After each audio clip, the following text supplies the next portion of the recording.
Hey guys, Romza here, just hanging out in Costa Rica. So today's going to be the first episode of Fear Less Fridays, where I'm going to talk about a fear that I have and how I got over it, a fear that I had and how I got over it, and maybe it'll resonate with you and it'll help you implement something in your life that'll help you get over a fear.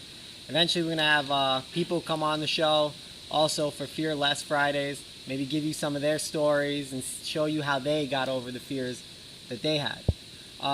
So my number one fear when I was in college was the fear of criticism of my parents. And I just felt guilty all the time if I would have told them what I really wanted to do, which is jiu-jitsu. And I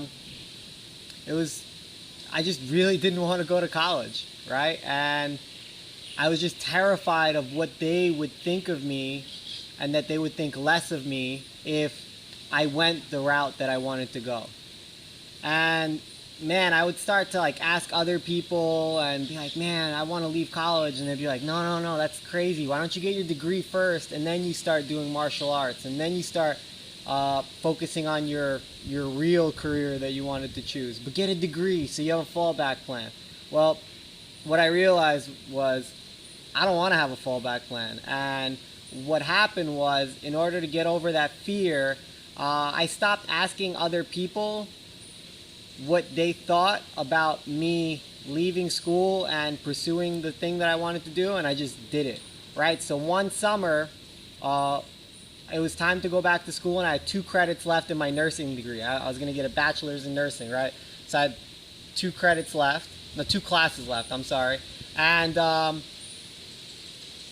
I just decided at that moment, I was like, hey, I'm not going back. So I called my parents into the room and I was like, hey, listen, I'm going to take a break from school. I'll come back. So if you need to lie in order to get over your fear of criticism, lie for now.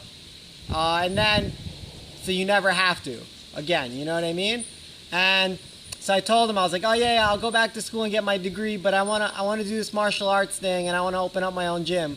So just decided I'm never going back to school. I made a decision and a commitment that day that I'd rather blow my own brains out than go back to school. I wanted nothing to do with plan B.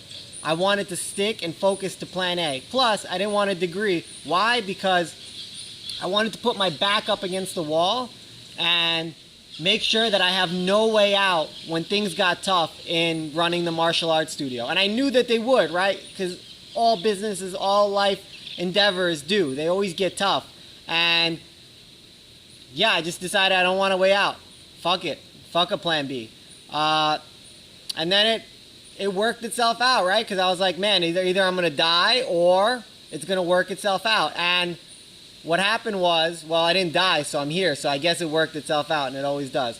So I hope that with that, something inside of you gets stirred up and you're able to make a decision in your life that's going to impact you for the rest of your life without paying attention to the critics. Fuck the critics. Use their criticism as a rule to do the opposite of. I hope that makes sense to you. Now, what I do in my life with those naysayers is I use them to do the things that I want to do. They're like a litmus test. So if they tell me it's not going to work, I know 100% certain that it's going to work. So maybe you can implement that into your life. Have an awesome day. This is episode 1